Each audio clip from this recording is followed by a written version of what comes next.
감사합니다. 할렐루야. 옆분들과 인사할까요? 주님의 이름으로 사랑하고 축복합니다. 인사합시다. 주님의 이름으로 사랑하고 축복합니다. 잘 나오셨습니다. 이 자리가 여러분 가운데 복되고 은혜가 되시길 간절히 소망합니다. 계속해서 느헤미야의 말씀을 연속해서 주일에 나누고 있습니다. 오늘은 5장을 통해서 위기를 극복하는 지혜라고 하는 말씀으로 함께 나누겠습니다. 사람은 누구나 안정되고 평안한 삶을 살기를 원하죠. 그러나 우리가 살아가는 인생은 내 생각과는 달리 끊임없는 위기, 또 어려움들이 다가오는 것이 현실이기도 합니다.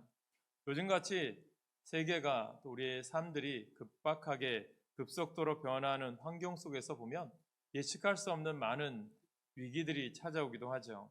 건강의 위기도 찾아오죠. 건강했는 줄 알았는데 때때론 질병이 찾아올 때도 있고요. 또 직장을 잘 다니고 있는데 직장에 어려움이 오기도 합니다. 또 사업을 하는데 사업에 어려움이 오기도 하고요. 이러한 세상의 삶도 있는 것처럼 신앙의 생활도 위기가 있다라고 생각을 합니다. 영적 침체라는 신앙의 위기가 있습니다. 교회 공동체 내에도 위기가 있다라는 거죠. 사탄은 끊임없이 교회를 공격하죠. 이를 제대로 대처하지 못한 채 무너지는 일들이 우리 주변에 얼마나 많은지 안타까울 때가 있습니다. 그렇다면 파도와 같이 끊임없이 밀려오는 위기를 어떻게 극복하느냐가 그 사람의 능력이요 인생의 성패를 좌우하는 중요한 척도가 되지 않을까 생각해 봅니다. 보면 이런 옛말이 있죠. 난세에 영웅이 난다라는 말이 있습니다. 분명한 것은 위기 때 분명한 것은 기회가 또 찾아올 수도 있다라는 거죠. 아니면 위기 가운데 분명한 것은 우리의 지혜로운 자와 지혜롭지 못한 자가 드러난다라는 거죠. 오늘 우리는 느헤미야를 통해서 그의 삶 가운데 인생 가운데 하나님께서 순탄대로만이 아니라 위기 가운데 그가 어떻게 반응했고 어떻게 이끌어갔느냐에 따라 하나님이 그를 쓰시고 그를 인도해 나아가신 것을 우리는 보게 됩니다. 오늘날 우리들도 마찬가지죠. 우리들의 삶이 어떻게 하면 세상의 극박한 상황 가운데 어떻게 믿음으로 살아가는 것이 복된 길이고 은혜로운 길인가를 우리가 깨달아야 될 줄로 믿습니다. 느헤미야를 보면 느헤미야의 사명은 이스라엘 백성 고국으로 돌아가서 나라를 다시 일으키는 그러한 사명을 받고 예루살렘으로 와서 무너진 성벽을 재건하고 무너진 성전들을 다시 세워가는 일을 감당을 했죠. 그런 가운데 하나님의 섭리가 역사하셔서 아닥사스다 왕으로부터 귀환을 허락받고 군대 호위도 받고 총독으로서 또 성을 재건할 물자도 지원받게 됩니다. 그러면서 느헤미야의 지도하에 이스라엘 백성들이 포로기 페르시아에서 회복해서 다시 귀환하게 되는 거죠. 느헤미야 2장 3장을 보면 저들이 돌아와서 본격적인 예루살렘 성을 재건하기 시작합니다. 경제적으로 어려운 형편에서도 최선을 다해서 성전을 지어가고요. 낡고 무너진 예루살렘 성 곳곳을 손을 보기 시작합니다. 힘을 다해서요 성벽을 다시 쌓는 거죠. 그런데 이때 위기가 찾아오죠. 느헤미야를 통해서 보면 큰 위기가 두 가지 정도 찾아오는데 지난주에 본 첫 번째 위기는 외부의 세력들의 방해가 있었습니다. 동서남북이죠. 산발랏, 도비야, 암몬, 아라비아 사람들 이렇게 동서남북의 민족들이 예루살렘 성벽을 재건한다, 성전을 다시 건축한다라는 소식을 듣고 방해를 하러 다가오죠. 그런 가운데 사면 초가 가운데 느헤미야가 어려움을 겪게 되죠. 그런 가운데도 어떤 일이 있느냐? 하나님을 의지하고 하나님을 바라보면서 끝까지 이겨나가는 느헤미야를 보았습니다. 그렇다면 외부적인 어려움을 같이 똘똘 뭉쳐서 이겨내었던 반면에 또 다른 문제가 다가오죠. 그것이 바로 오늘 본문에 나오고 있습니다. 그렇다면 우리들도 마찬가지입니다. 외부의 어려움도 있는 것도 사실이지만 내부의 어려움도 있다라는 거죠. 이 말은 우리의 삶도 마찬가지입니다. 외부적인 일도 있지만 내 내면적인 문제 때문에 어려움을 당하는 사람들이 얼마나 많은지 몰라요. 그렇다면 이것을 어떻게 극복해 나가야 될까라는 것을 봅니다. 오늘 5장 1절의 시작을 볼까요? 같이 읽습니다. 5장 1절입니다. 시작. 그때 백성들이 그들의 아내와 함께 크게 부르짖어 그들의 형제인 유다 사람들을 원망하는데, 이때 원망이라는 단어가 등장을 합니다. 원망이 왜 생겼느냐 보니까 죽을 힘을 다해서 모두가 하나가 되어 성벽을 쌓는 일에 최선을 다합니다. 그런데 흉년이 들어요. 하나님의 일을 한다고 하는데 흉년이 들어야 되는데 어려움이 다가옵니다. 이것은 간단한 문제가 아니죠. 생존의 위협까지 받습니다. 열심히 아껴가면서 먹을 것 줄여가면서 하나님의 일을 감당하고 있는데 거기에 더하게 흉년이 다가오니 얼마나 힘들었습니까? 그런데 더 흉년 가운데 더 힘들게 했던 것이 무엇인 줄 아십니까? 꼭 이럴 때 보면 이 기회를 자신의 이기성으로 살아가는 사람들이 있더라고요. 여러분, 우리들이 깨닫는 것은 왜 원망이 나왔냐? 원인을 보면 알 수 있겠지만 원망은요, 무서운 겁니다. 여러분, 이스라엘 백성들이 광야에서 왜 멸망할 수밖에 없었습니까? 원망 때문에 멸망한 거죠. 원망이란 이상한 것이어서요, 늘 그 일을 해결할 수 있는 사람들에게 찾아가서 이야기하는 법이 없습니다. 그 일을 해결할 수 있는 열쇠를 가진 사람에게 가서 차라리 불평을 한다면 그 일이 개혁될 거예요. 그러나 원망은요, 그런 것이 아니에요. 어떤 의미냐면 그 사람에게 직접 이야기하지 않고요, 뒤에 가서 속닥거립니다. 한두 사람이 알고 또 이야기하다 보면 그 모든 인생이, 그 모든 것들이 불평, 불만이 쌓이고 쌓여서 원망, 원성으로 쌓이게 된다는 거죠. 그래서 교회가 하는 모든 것이 원망스럽게 보일 수도 있다는 거죠. 우리가 깨닫는 것은, 중요한 것은 원인이 이런 것이 있을지라도 우리가 차라리 흉년이 들고 원망이 들었을 때 느헤미야가 어떻게 반응했느냐를 우리가 보아야 되고요, 느헤미야의 반응을 이스라엘 백성들이 어떻게 또한 받아들였는가를 우리가 깨달으셔서 오늘날 이 시대에 우리가 예배를 드리고 말씀을 들을 때 하나님의 말씀을 내가 어떻게 들어야 되고 어떻게 실천하고 반응해야 되는가를 우리가 깨달으는 그러한 시간이 오늘 설교 시간이 되겠죠. 사랑하는 여러분, 느헤미야가 위대할 수 있었던 일은 뭐냐면 성벽을 재건하는 일 가운데 부딪힌 문제 중에 하나는요, 아주 이기적인 동족들이 있었다라는 사실이에요. 이러한 사람은 동서고금을 막론하고 존재하는 것 같습니다. 예를 들면 우리나라가 일제시대 때라든가 어려움을 겪고 있을 때 꼭 그 기회를 노려서 더 백성들을 괴롭히고 이익을 추구하는 사람들 있잖아요. 그들 때문에 더 원망스럽고 그들 때문에 더 힘들 때가 있다는 거죠.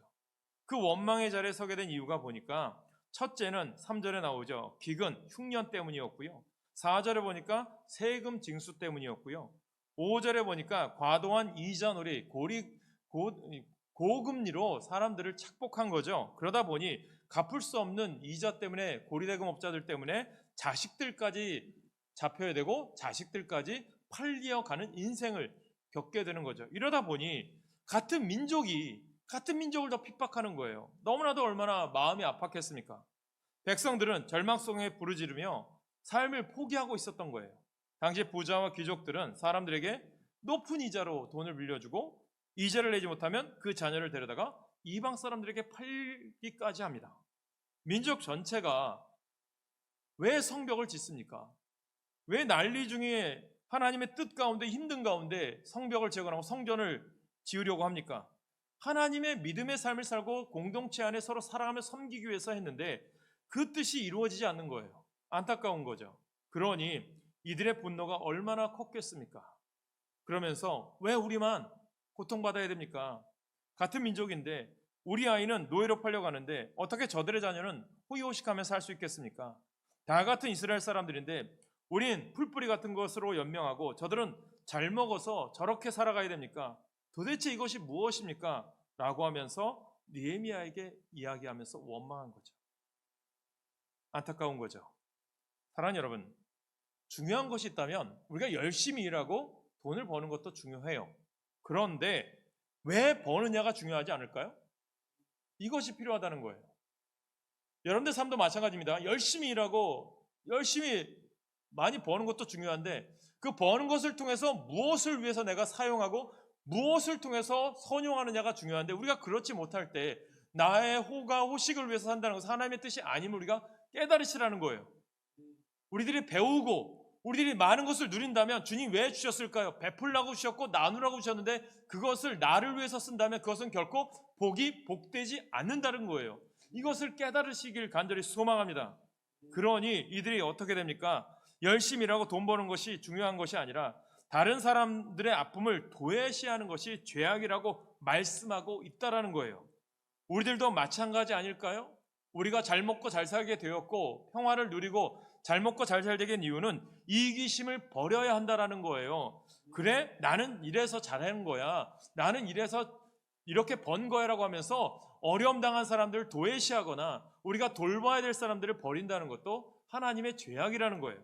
그래서 교회가요, 사랑을 실천할 때, 교회가 선한 일을 할 때 여러분들이 동참하시길 간절히 축복합니다. 그러면서 중요한 것이 있다면 느헤미야가 알다시피 이스라엘을 귀환을 할 때 총독이 되었고요, 군사들도 데리고 왔고요, 백성들도 같이 데리고 가고 물자도 동원받았어요. 그렇다 보면 여러분 어떨 것 같아요? 쉽게 건축할 수도 있습니다. 돈을 지불하면서 사람들을 사서 할 수도 있겠죠. 그런데 느헤미야가 어떻게 합니까? 이스라엘 백성들을 모아서 같이 기도하면서 하나님의 뜻을 선포하면서 우리가 하나님의 뜻 가운데 내가 이곳에 왔고 이곳에 온 이유가 하나님이 보내셨고 성벽을 재건하는데 또한 성전을 건축하는데 여러분들이 같이 동참해야 됩니다라고 강권적으로 권면해서 같이 함께 지어가고 있는 거예요. 어떻게 보면 느헤미야 혼자 할 수도 있는데 왜 동참시켰을까요? 하나님의 뜻을 알기 위해서고 하나님의 은혜를 나만 경험하는 것이 아니라 모두가 경험하길 원했던 것입니다. 그것을 깨달으라는 거예요. 너희들이 이 땅에 왜 존재해야 되고 이스라엘 백성들이 하나님께서 가나안 땅인 이 예루살렘에 왜 보냈는지를 깨닫게 하기 위해서임을 여러분 느헤미야를 통해서 알기를 원하는 거죠. 오늘날 마찬가지입니다. 교회도 마찬가지죠. 여러분들에게 이야기하죠. 교회가 좋은 일 합시다. 또 여러분들에게 어떤 좋은 일 행하거나 뭐 베푸는 일 있으면 여러분 동참하십시오라고 하는 이유가 무엇입니까? 여러분 쉽게 얘기하죠. 교회가 하시면 되죠. 왜? 우리가 왜 합니까? 라고 할 수도 있겠죠. 아닙니다. 주님의 뜻은 여러분들에게 하기를 원하는 거예요. 교회는 교회 나름대로도 하고요. 여러분들도 주님 안에서 주님의 뜻을 위해서 헌신하고 실천할 때 여러분 가정이 복받기를 원하고요. 하나님의 은혜가 여러분 가운데 임하기를 간절히 축복합니다. 그 일을 위해서 동참하라는 거예요. 그런데 우리가 깨닫지 못하니까 오히려 그것이 하나님의 일을 거스리는데 우리가 쓰임받을 수 있다는 것을 깨달으셔야 된다는 거죠. 사랑하는 여러분, 사실 위기가 다가오면 공동체의 마음이 흩어져요. 서로 원망하거나 불평하게 됩니다. 서로 책임 전가하고 추궁합니다. 그리고 저마다 자기 살 길을 찾으려고 해요. 그러나 다투고 분열하겠죠. 그러다가 느헤미야의 역량을 볼 때 그에게 있어 예루살렘 성벽 재건은 어려운 일이 아니었다니까요. 그런데 굳이 같이 하는 이유가 무엇입니까? 함께 하나님의 은혜를 경험하기를 원했던 것입니다. 오늘날 교회도 마찬가지 아닐까요? 코로나 이후에 교회도 우리들의 세계도 많은 변화를 경험하고 있습니다. 오늘날 이 사회를 보십시오. 절대 가치가 사라지고요. 전통적인 기반 그리고 도덕적 윤리의 기준이 무너져버린 시대에 살아가요. 이런 현실 앞에 직장도 가정도 사회도 실리 문화로 바뀌었어요. 이기주의에 빠진 거죠. 요즘 사회를 보면 20대나 젊은 세대는 또 취업 문제 때문에 또 나이가 드신 분들은 노령화 때문에 노후 문제 때문에 어려움을 겪고 있어요. 서로의 자기 이기주의에 빠져 있습니다. 간호사는 간호사대로 또 의사는 의사대로 또 노동자는 노동자대로 또 오너는 오너들대로 다 갈등의 문제를 갖고 있어요. 이런 이유가 왜 그럴까? 왜 공존하지 못할까? 양보하지 않기 때문에. 서로가 나누어주지 않기 때문이에요. 이것을 주님은 깨닫기를 원하는 거예요. 이스라엘 백성들이 하나님께서 너희들에게 보면 5달란트 준 자나 10달란트 준 자나 뭐 2달란트 준 자나 1달란트 준 자나 다 있지만 하나님께서 너희들의 준 것은 너희들 통해서 그것을 통해서 열심히 일을 해서 나누고 베풀고 서로 사랑하며 부족한 자는 넉넉한 자가 도와주고 부족한 자는 더 열심히 노력하고 그런 일이 서로 공동체 간에 이루어질 때 그 공동체가 아름다운 하나님이 기뻐하는 공동체가 될 거야. 초대교회처럼 서로 떡을 떼며 나누며 아름다운 공동체가 될 것 아닙니까? 요즘 책을 샀어요. 초대교회에서 배우자라는 책이 있어요. 그 책에서 그런 얘기를 하더라고요. 초대교회가 왜 부흥할 수밖에 없었을까요? 그들이 넉넉했나요? 부족했어요. 어려웠어요. 핍박 속에 살았어요. 터키에 가면 데린구유라는 곳이 있어요. 지하로 땅굴을 파가지고요. 지하 15층, 20층까지 팠어요. 믿음을 지키기 위해서. 그런데도 그곳에서도 어려운 사람을 나눠주고 베풀었던 거죠. 그것을 회복하기를 원하는 거죠. 교회도 마찬가지예요. 우리 교회가 왜 가족교회를 지킬까요? 우리 교회가 왜 연합해서 예배를 드릴까요? 서로 믿음의 세대를 이루기 위해서입니다. 그래서 우리가 젊은 세대나 연세 드신 분들이 교회에 오면 서로 받아주고 격려하고 누가 뭐라고 하더라도 사랑하고 베푸는 그런 교회가 되어야 아름다운 공동체가 되지 않을까요? 그래야 누가 뭐래도 교회를 향해 달려올 것 아니겠습니까? 기성세대가 청년세대를, 자녀세대가 부모세대를 마주보며 서로 위로하고 격려한다면 우리 교회는 공동체로서 더욱 견고하게 세워질 것입니다. 이것이 교회라는 거죠. 미국에 가면 레드우드라고 하는 나무가 있어요. 이 나무를 본 적이 있는데요. 미국 서부에 서식합니다. 소나무과에 속한 나무인데요. 레드우드의 밑동 지름이 한 10m 이상 되고요. 100m 넘는 키를 자랑합니다. 가뭄에도 좀처럼 타거나 흔들리지가 않아요. 그런데 신기한 것은 그 뿌리가 2m에서 3m밖에 되지 않아요. 그런데도 100m나 되는 큰 나무가 버티고 서 있어요. 그 이유는 뭐냐면 뿌리가 땅 밑으로가 아니라 옆으로 자라서 25m 이상 자라서 서로 뿌리끼리 연결되어 있고요. 그 뿌리에서 새로운 나무가 자라고 다 연결되어 있다는 거예요. 이것이 공동체라는 것입니다. 여러 그루가 한 뿌리에 연결되어 나무 공동체를 이루니 다른 것들이 폭풍우가 와도 버티고 견딜 수 있는 거죠. 사랑하는 여러분, 교회는 주님의 몸이요 그 지체된 우리는 한 몸임을 알아야 합니다. 그리고 교회는 성령으로 거듭난 주의 자녀들이 한 뜻과 한 마음과 한 입술로 무장된 공동체입니다. 공동체가 깨지면 구성원 전체에게로 피해가 갑니다. 그러므로 성벽을 쌓는 것은 단순한 외형적인 벽돌을 쌓는 것이 아니라 그것은 성도들의 믿음의 벽돌을 쌓는, 그래서 외부가 견고해지는 것처럼 내부의 믿음도 다져지는 과정임을 보여줍니다. 교회가 그래야 되지 않을까요?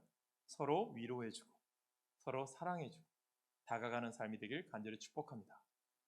그러면서 느헤미야가 오늘 말씀으로 본격적으로 들어가면 위기가 다가온 거죠. 내면적인 위기. 이것을 어떻게 풀어갑니까? 첫 번째는요, 문제의 본질을 파악을 합니다. 5절과 6절에 보니까 이런 말이 있어요. 크게 노하였으나 7절 앞부분에는 깊이 생각하고. 이것이 무슨 뜻이냐면 서로 단어가 상반된 의미도 있을 텐데 이 의미가 무슨 뜻이냐면 지금 일어난 일에 느헤미야도 사람들을 모두 모아놓고 회의를 열 정도로 심각한 문제임을 인식해요.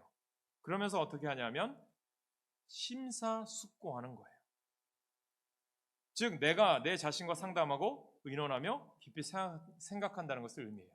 노하였으나 즉각 반응한 것이 아니라 하나님의 뜻이 이것에 무엇이 있는 것이지, 하나님이 이것을 통해서 이루고자 하는 것이 무엇인지를 파악을 하는 거죠.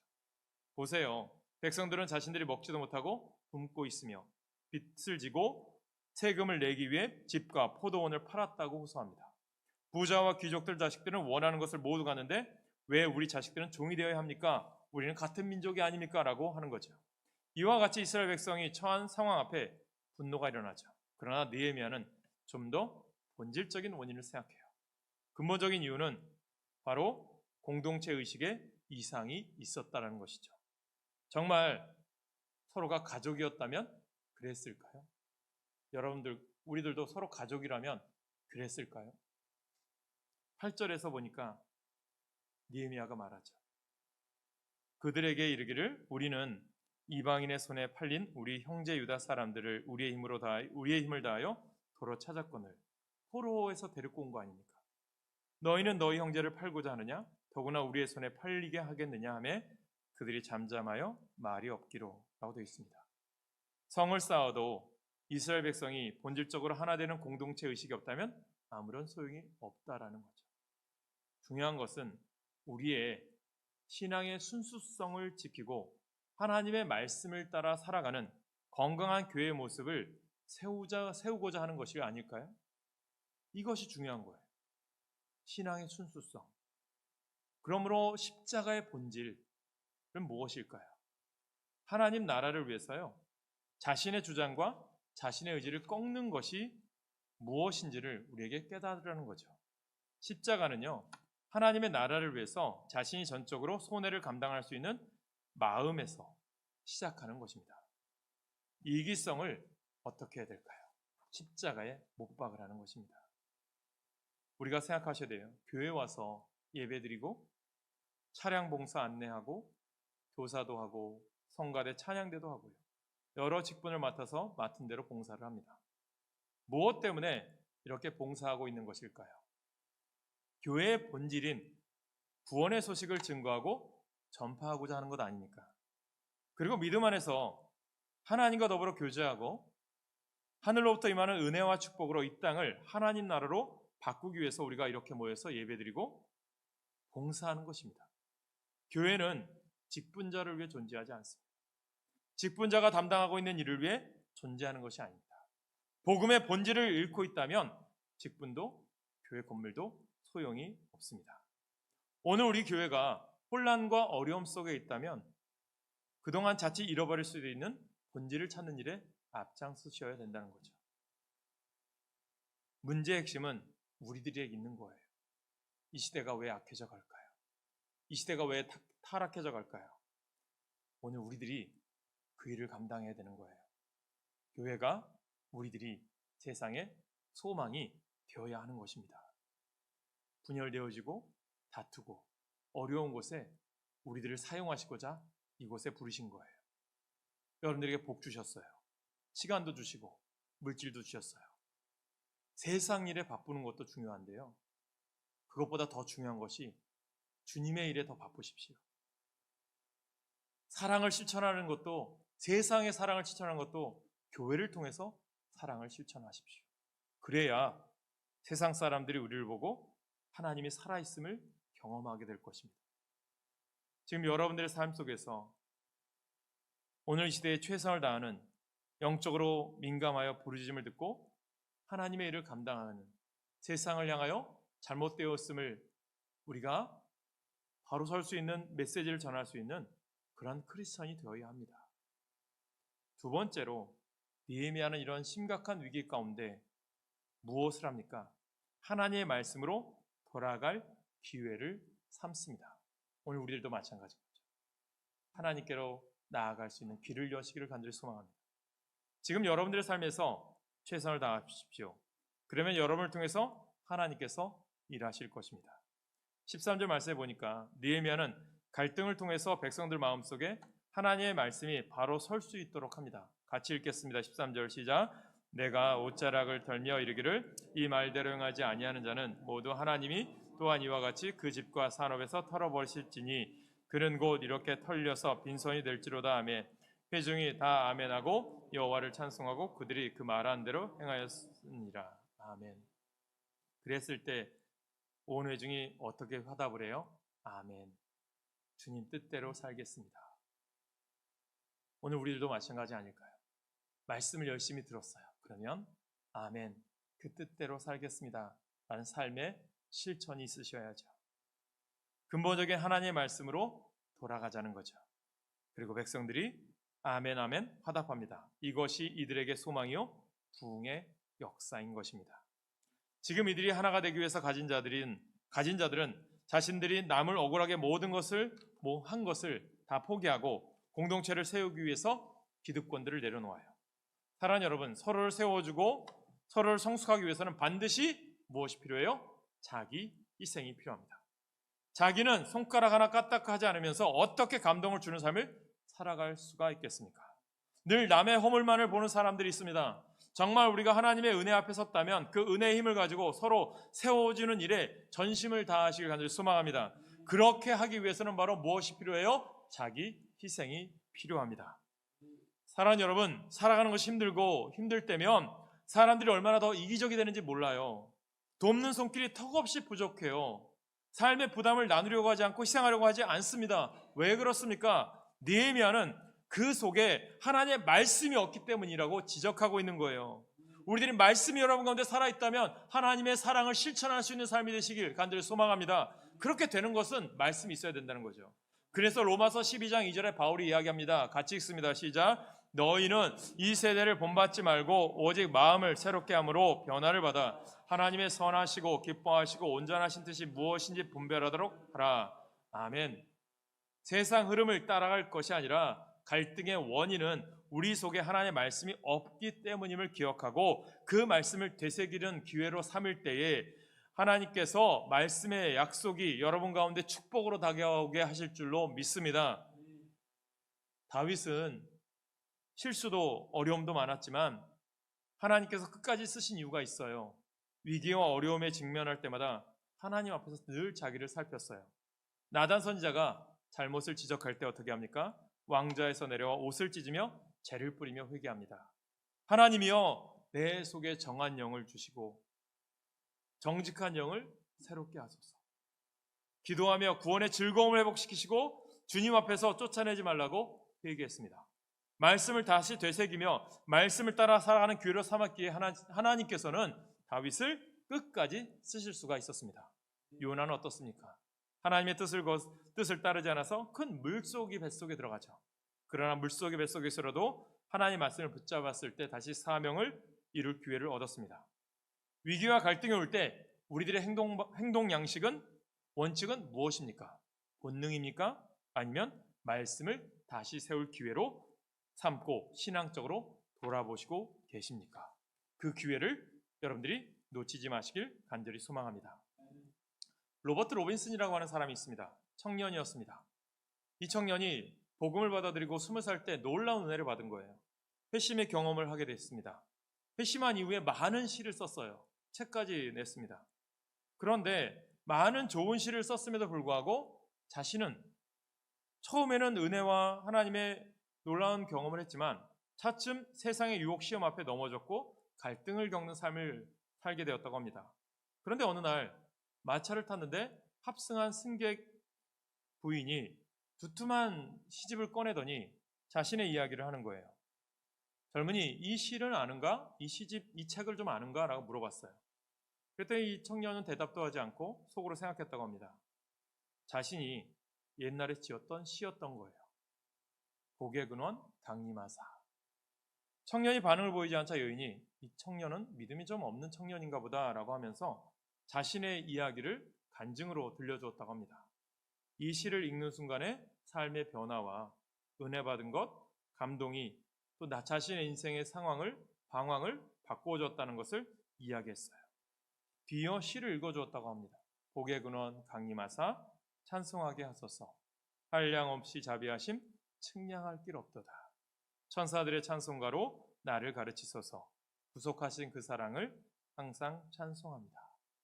이 시를 읽어주는 그 부인의 목소리를 듣고 로빈슨이 자기가 지은 시인데도 이 시를 들으면서 눈물을 흘리며 회개하며 하나님 앞으로 다시 돌아오는 역사를 경험했다고 합니다.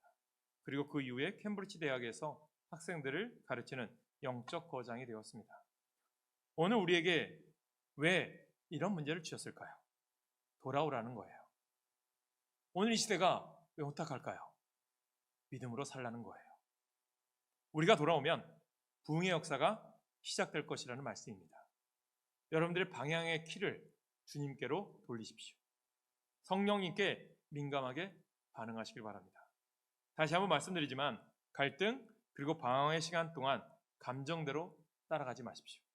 오히려 역으로 하나님의 말씀이 내 삶과 가정 그리고 민족 공동체 속에 바로 세워지지 못한 부분을 무엇인가 돌아보고 느헤미야처럼 새롭게 결단을 해야 할 것입니다.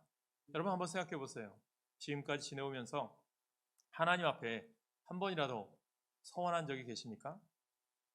위기와 어려움 때에 이제는 하나님만을 위해 살겠습니다. 주님 이 문제만 해결되면 제 인생 하나님의 것입니다. 하고 한 적 있으십니까?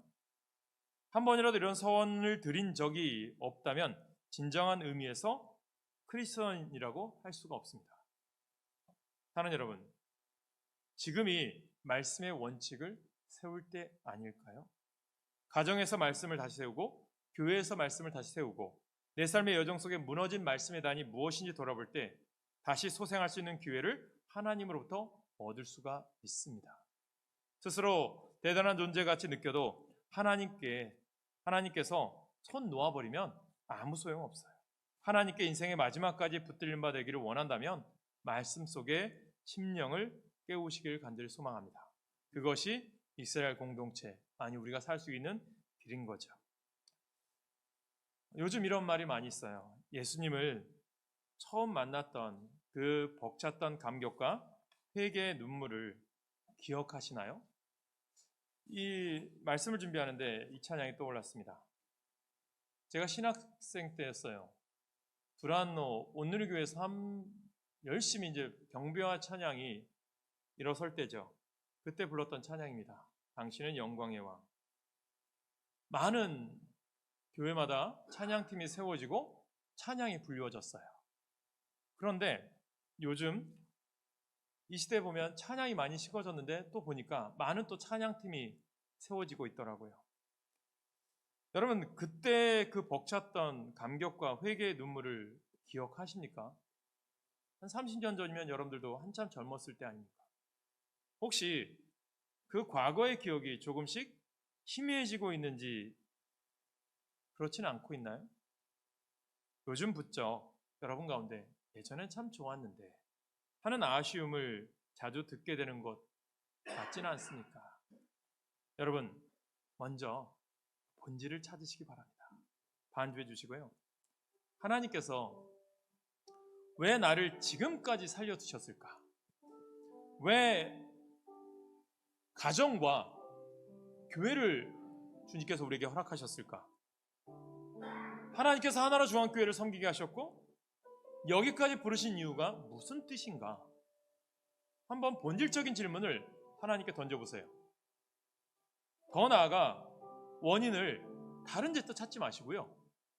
느헤미야처럼 내 마음속에 잃어버렸던 하나님을 경외하는 마음, 하나님의 말씀을 내가 잊고 살진 않았는지 주님 다시 세워주시고, 여러분 우리 가운데 분명한 것은 내 입술과 내 삶이 주님을 사랑합니다, 주의를 하겠습니다라고 결단했던 그 모습들은 다 식어져 간 것은 아닌지 다시 한번 결단하는 기회로 오늘 삼으십시오. 그리고 우리 가운데 갈등이 있습니까? 위기가 있습니까? 주의 은혜로 그것을 극복하는 모든 성도가 되시길 소망합니다. 그러면 분명히 첫사랑, 하나님을 향한 열정, 모든 것들이 여러분 가운데 회복되어질 줄로 믿습니다. 그렇게 고백하세요. 이 찬양할 때 주님이 나의 왕입니다. 주님만이 내 삶의 주인이십니다. 내 인생 내가 이끌어가지 않아요. 하나님이 이끌어 주십니다.